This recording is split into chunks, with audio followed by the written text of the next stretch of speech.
I swear, even though this is mostly business data slides, that I will have a slide of designery advice at the end. Any of you designers out there? I see some that I know. Good, good. You'll be reassured. Some artsy-fartsy stuff is, in fact, on the menu today. So the problem is we, as creators, as artists, as developers, work inside the context of business people. You know, they tell us this is how much money you get. They tell us this is how much time you get. They tell us, no, you have to sell loot boxes. They tell us, you know, no, it has to be purple this time or pink this time or whatever, because that's the fad. And they tell us it's got to make back this much money or we're canceling your series and you need to go find a new job, right? We know that. So understanding business for us is a survival tactic, right? If we want to be successful creatives, we got to master it. We got to understand it. It helps that, given the track record of the game industry, those of you who've been around a while may agree, a lot of the business people in the game industry haven't mastered it either, right? So, you know, we're on even footing there. Clear back in 2005, I started looking at the question of, hey, how is it that this business works? Why is it that new things come along and new games start succeeding? It didn't take much to go looking in some business textbooks and arrive at some pretty standard life cycles and, you know, all of that kind of stuff, right? Like, we all know this stuff. You know, a new platform comes along, and eventually we get winners, and then eventually a new platform comes along, and some of the old dinos die. It's pretty familiar. We've had that happen a whole bunch of times over the course of the industry with different size platforms, some of which we don't necessarily think of as platforms. I've come to think of them all as consoles. Facebook is a console. Flash is a console.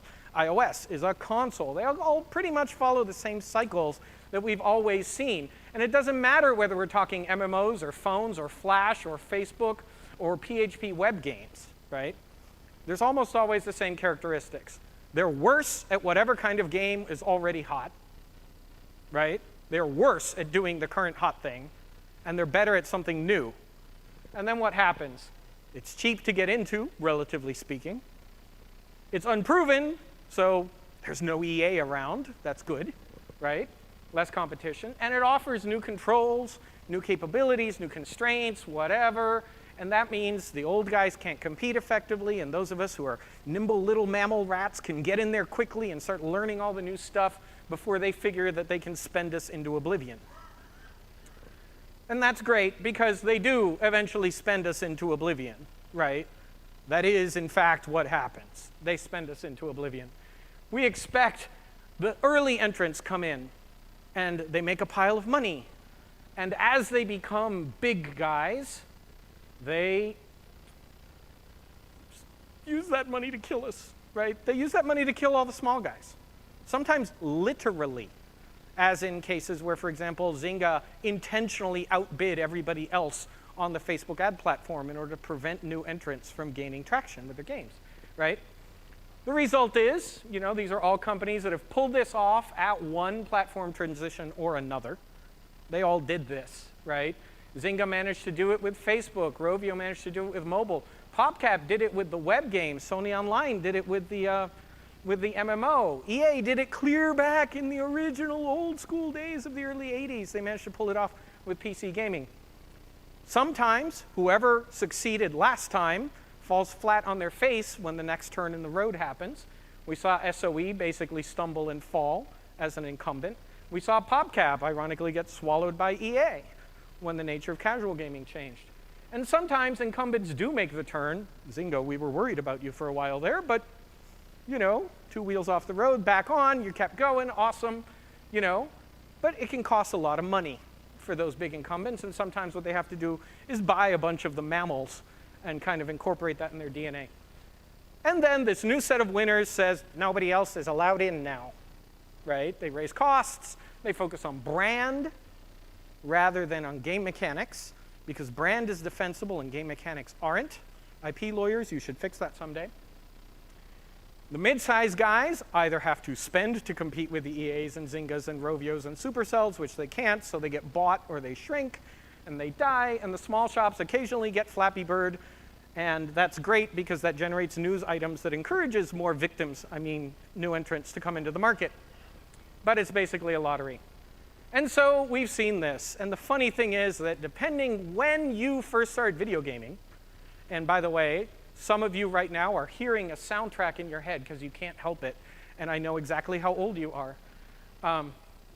Anyway, the rest of you, you'll have to go find that game. If you came up during those glorious periods of a brand new platform, you love gameplay systems and gameplay mechanics because you grew up a neophile. You grew up somebody who loves seeing new systems develop and crazy new game design ideas happen. And if you came up during mature periods, you love stories and arts and brands and all of that awesome stuff that we today, because we've been in a mature period for a while, tend to associate with whatever is AAA. And that was fine as an explanation for what it did. I just wasted 5 minutes telling you something you all kind of knew, right? And the problem is, so that doesn't tell us anything about where we're going. We can't validate it. It doesn't really tell us what comes next. To answer that, we would actually have to have real data. Like, we would have to actually gather a statistically significant sample of highly confidential information that no publisher would ever release so that we could actually assess the health of the market and where the trajectory is going to go. And surely nobody could actually manage to acquire that unless they had a whole bunch of friends who were willing to break NDAs and talk to you off books, so I did. This is a sampling of 260 to 270 games dating back to the mid-'80s with a raw development cost and inflation-adjusted dollars. This is the real numbers. How much it costs to build the games. Marketing excluded. 2017 dollars. It is across all platforms. It's kind of hard to read this way. So you might notice, what is that curve really? So let's change it up and look at it on a log scale. What does a log scale mean? It means an order of magnitude, 10xing on every line here. So this is a curve to the moon. And this is our development costs today. Whee! Neat thing. Hey, look, Flash was born. Hey, look, mobile games were born and Facebook games were born. Boo, they're all moving up too, on almost the same slope, sometimes faster. That's weird. Well, that curve doesn't look good, considering it's a highly sloped exponential curve. Wow, okay. That line is hitting 2020. It's about $200 million. Average cost. Ooh. Observation 1, cost 10x every 10 years. Raw dev cost, 10x's. And it doesn't matter what platform you're on. Now, the kinds of data people tend to share, this data set, a bunch of it is private, and a bunch of it came from investor reports and things like that. What numbers tend to get shared on budgets? The really high ones, because they make good headlines. Okay, so maybe a bit of an over-report bias. There's probably also an under-report bias on the really low data points, because indies, conversely, brag about how cheaply they like to make things. If you take this inflation-adjusted curve and look at the average development cost, you can actually see where we have not enough data points prior to 1995 in the data set. People, turns out, don't want to share things from the last 2 years. But they were willing to slip me more numbers the further back we got. So there's definitely some wobbliness in the numbers through there. Also, it is underreporting on free-to-play games. Awfully hard to get a lot of numbers on those. The funny thing is, if you look for graphs like this online right now, what you will tend to find is really nice-looking step-by-step graphs that show platform transitions, and yet that line was pretty smooth, which is interesting. You'd expect it to step. You'd expect the widespread use of Flash or Unity or other engines to cause stepwise functions in the efficiency of development. And we didn't see that kind of thing. So what is driving these numbers? So I went looking, and it turns out there is one answer. Raw bytes in the install. It is the simplest proxy. How big a game did you make in absolutely raw bytes? Okay, this means for a mobile game, I went and checked oh, it is this big when you initially download it, and then it streams a bunch of crap to you. How big is it after all of that?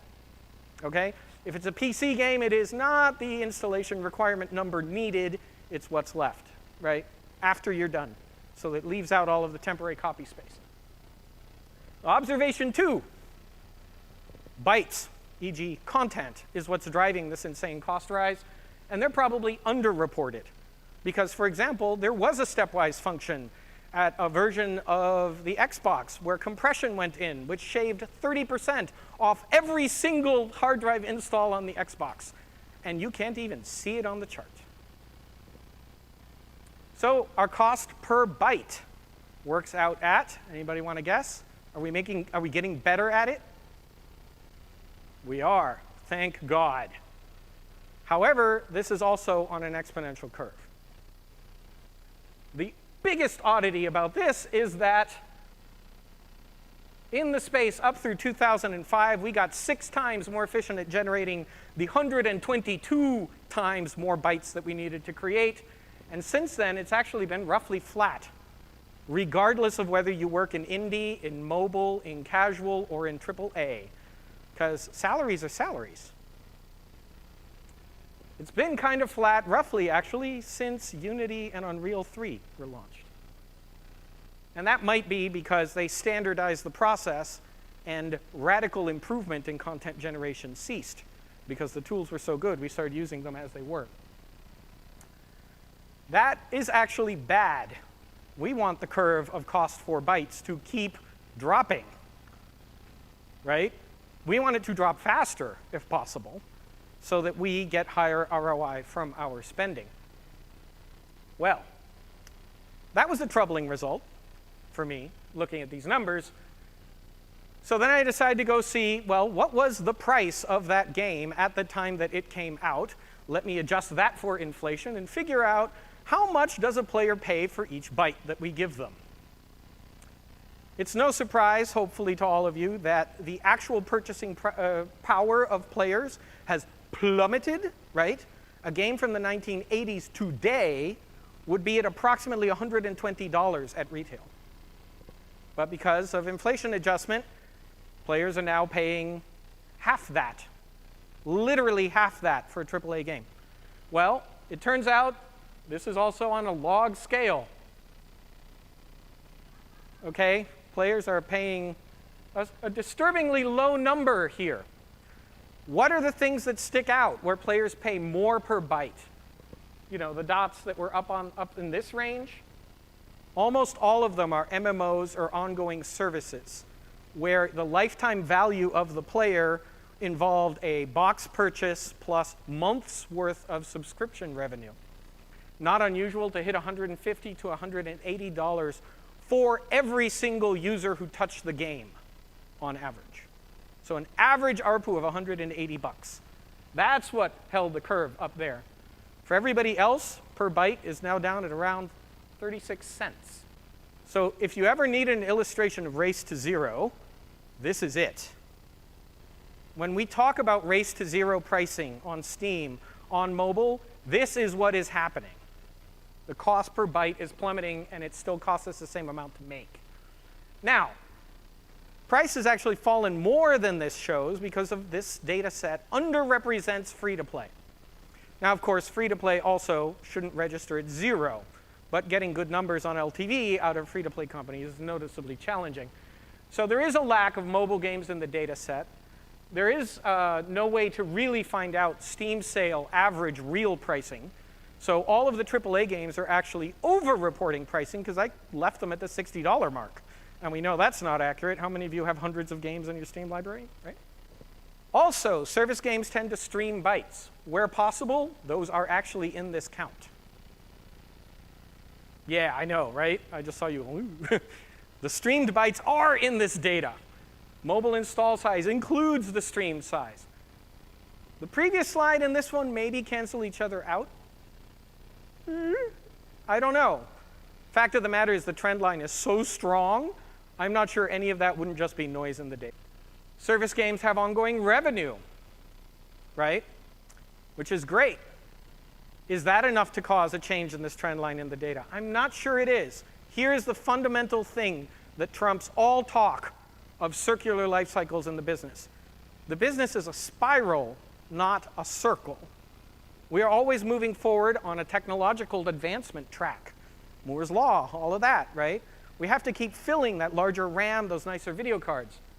And the fact of the matter is that these two lines are diverging. This here is the dev cost per megabyte, and you can see it's pretty flat since those engines became dominant. And this is the price paid per megabyte, down to 36 cents per meg, paid by a player right now. The further apart these lines get, the smaller margins get. More importantly, these are regular enough we can forecast. So, if the slopes on these lines don't match, what does that end up meaning?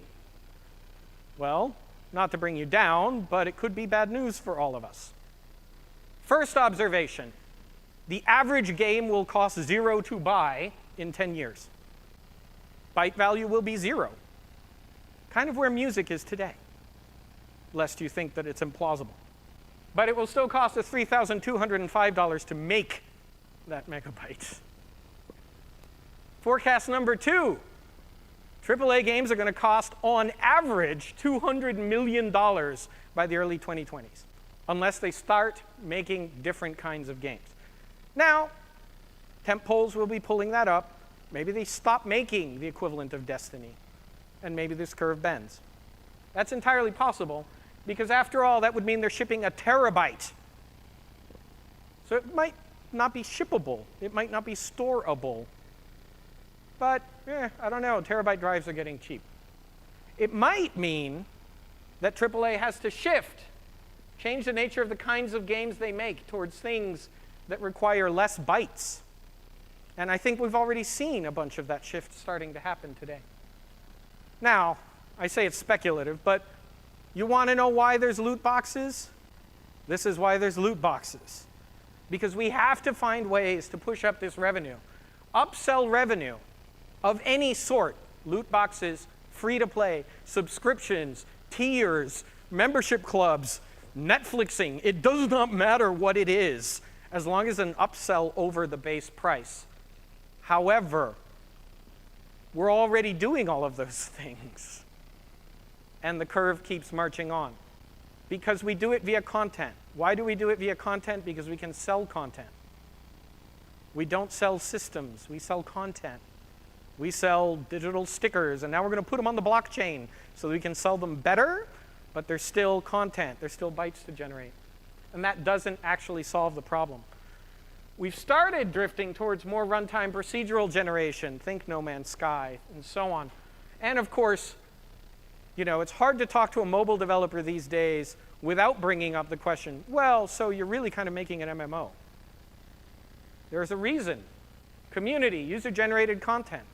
Esports, why is it boom? In part because it demands high skill ceilings, more gameplay time per byte, more retention, changes the slope of the curve. Even with all of those things, I worry about the sustainability of this curve, right? Even with all of that, why have we gotten away with it all of this time? Because the audience kept growing. But we crossed the 50% mark of all North American people being game players in 2009. We're actually running out of, on a global scale, wealthy people to turn into gamers. So audience expansion is capping. It could be maybe the rest of the world, their standard of living and the currencies all skyrocket, and that's great, and they can afford $60 games. Or US prices go up. But that looks to me like it's just going to happen, because otherwise the businesses themselves won't be able to cope. Everything I just told you isn't grim enough, because I left out marketing.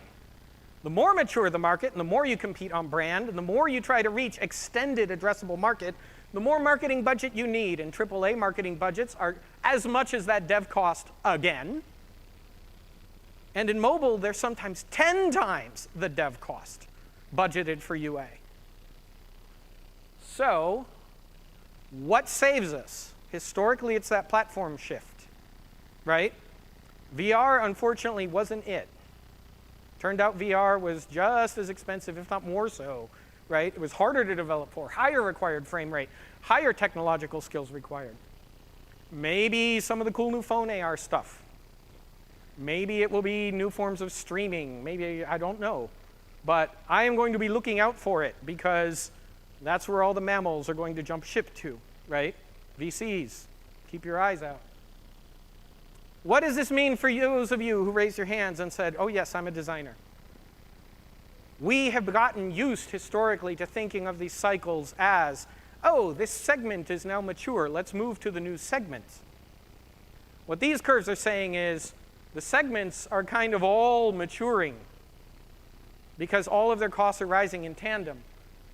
What can you do if you are in a mature market and you are thinking in terms of your competitiveness as an individual designer? First, get good at systems, not just content generation. Why? Because systems drive player longevity. Player longevity and retention drive lifetime revenue. It's inescapable. So, less cutscene, more game. And brand build like crazy. Goodbye abstract puzzle games. They won't be viable because you need branding to stick out in a market like this. Static content is your enemy.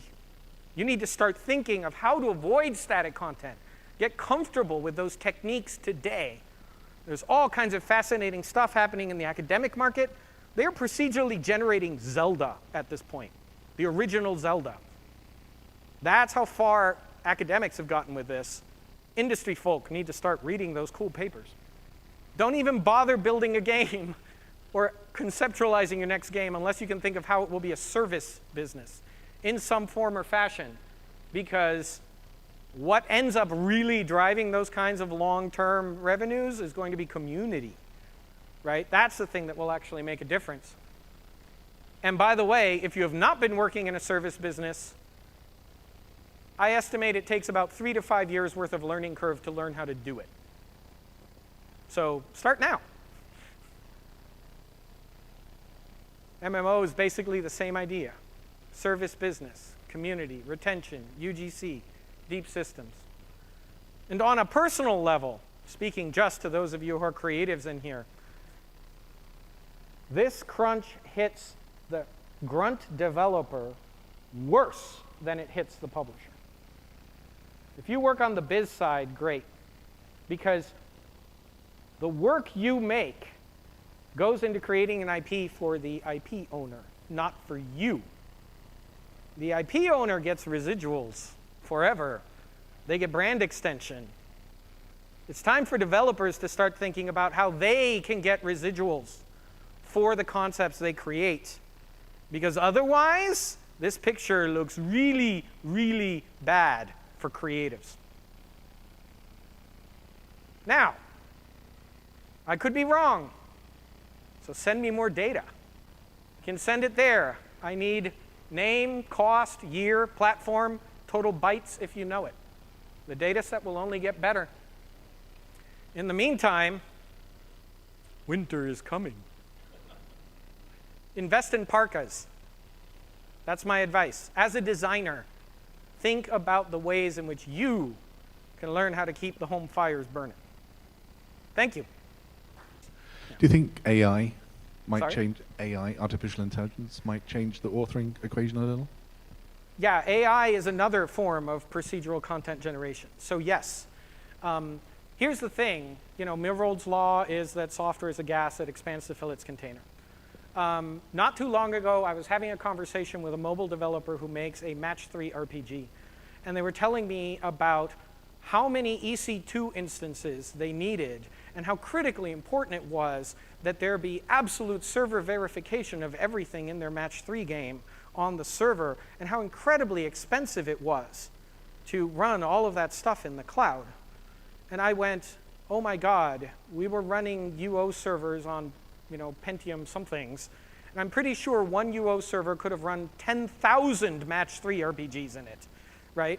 We have gotten very comfortable with static content output, with simple state machines, no AI, no proc gen, we basically don't really use the computers very much in what we're making. We use a lot of what you make, and that's actually part of the problem, referencing video cards, right? We are spending more on pixels than we are on things like AI and the rest.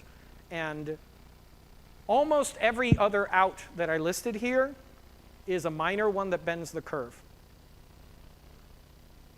Getting smarter about using our computing resources is probably the only thing that you could literally make an order of magnitude difference tomorrow if you just went and threw away your server and wrote a new one, right? That buys you 10 years, but that's better than nothing. So yeah, AI, absolutely. So Raph, when we talked about this, you covered most of the 3 ways out of the box, but I think you should give a warning about just how difficult UGC is. Yes. And about you only covered community in terms of the wrapper. Yes, I felt pressed for time. So the ways out, you can pursue UGC. That's a way to avoid creating bytes. You can pursue procedural generation. That's a way to avoid creating bytes. AI is a way to avoid creating bytes. There are multiple doors out of the trap, right? All of them are actually really hard. And although you can find historical examples of each of them working successfully, you will actually be hard-pressed to find sustained success historically on them. So we can all point at Minecraft as being extraordinarily successful at leveraging UGC and community in order to sidestep this problem. But it is sui generis. It's the only Minecraft we got, right? So all of these solutions, this is part why to ring the warning bell now, they're all actually extraordinarily difficult solutions that we as an industry have not been training ourselves to execute on. We have trained ourselves to execute on polish, right? Not on these other approaches. So yes, the point that all of these are extraordinarily difficult is very valid, and people need to start working on them now to build a competency. And even then, I think it's no guarantee. But MMO, the MMO body of work exists and has worked. UGC generally hasn't worked. So some are even more difficult than others, and you should point people towards the ones that have worked. Community is probably the easiest. And those of you who've worked in community know that when I say it's the easiest, that should give you an idea of the relative difficulty. Because community is really, really hard. It's probably the easiest solution to this. I got the numbers first. A substantial number of them come from investor reports, contemporaneous press reports. In all cases, if marketing numbers were included and signaled as such, I stripped them out. And then they were all inflation adjusted. If the numbers were given in euro, yen, or zlotys, or whatever, I converted to US dollars baselined on the exchange rate of the year in which the game was launched, and then inflation adjusted the dollar forward. Everything else came from private discussions with developers. With your experience and research, do you think there's any viability in smaller developers staying small and focusing on niche targets and never actually growing, like keeping their teams small and servicing such a small audience that large developers would never take it? There is. It's almost like there is a recipe that works there. It is actually viable today in the mobile market and in other low-end markets. And that is acquire a pile of money that is, which could be you eating ramen, that version of the pile of money. You have enough of a pile of money that lets you make 10, 20 things that are very tightly scoped. And you basically put money in the slot machine. Do everything you can. It's not, you can weight this bet, right? Weight it with polish, with brand building, with everything else. Absolutely. Every unfair advantage you can. And hope that you get one of those to pop. Once you have one, you do it again and you begin to cross-market. And then you start trying to extend community. That is actually working for multiple companies in the mobile space today. Many of them are fairly small, and they plan to stay that way. The real trap on some of these is actually doing okay. If you get to the point where what you're trying to do is sustain a service business and you can't afford to go make another game, then you're screwed, right? Because then what you need to do is shoot your current one in the head, and that effectively shoots the community because they'll never trust you again. So it can be done. You have to constrain your ambitions, and that precludes a whole bunch of funding sources, right? Anybody who wants an exit, for example, is no longer a viable funding source if that's a model you're going to pursue. One last hand. Thank you.